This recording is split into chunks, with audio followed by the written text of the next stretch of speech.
the devil. This curse. Strong words from a family For me, it was just complete devastation. that has experienced more than its share of loss. The first one to get cancer was Rebecca, and she was just a little baby. Of Wilda Thompson's 6 children, Randy, Ricky David, Larry Edward, Sharice, Rebecca Ann, and Bryce D. only 2 remain. 33 years. That's how long ago my husband died. She visits her husband Keith at the Murray Cemetery and more than a dozen family members. How many people have to come to a cemetery and see children and grandchildren all lined up? I don't have too many left now. Wilda's daughter-in-law Jenny says the family finally took action after one diagnosis too many. We found out that my husband's niece, who was 7, had a brain tumor, and that was kind of the straw that broke the camel's back. But tests confirmed something far worse, a genetic disorder called Li-Fraumeni syndrome. Family members with the gene have a 90% chance of getting cancer. Of the 2 surviving Thompson children, Randy does not have that gene. There's a ton of survival guilt. His sister Rebecca does. I don't want to lose any more family, and especially not my kids. That was the fear for Jenny and her husband Bryce. They wanted more kids, so they turned to a doctor to make sure the gene would not be passed on.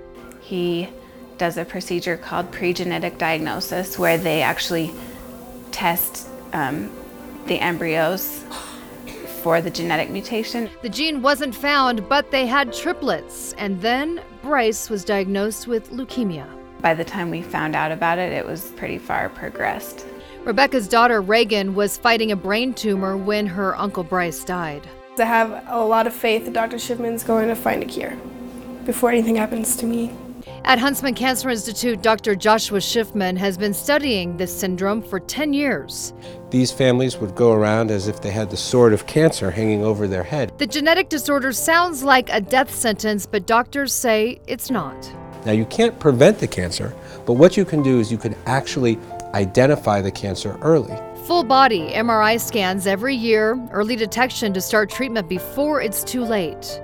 But what we really want to do is figure out how to prevent it. They're currently working on research that offers hope, not just for patients with Li-Fraumeni syndrome, but all types of cancer. We're looking at animals that get a lot of cancer to try to understand their risks. Schiffman's team is seeking funding for a study on animals. Dogs have 11 times the rate of cancer as people. And to see what kind of interventions can we do in these dogs who are at high risk for cancer, just like our patients that we care for with Li-Fraumeni syndrome.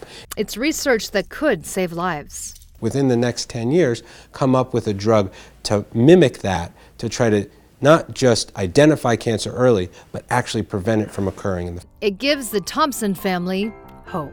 I would say that if Dr. Schiffman can find a cure, it will be a miracle.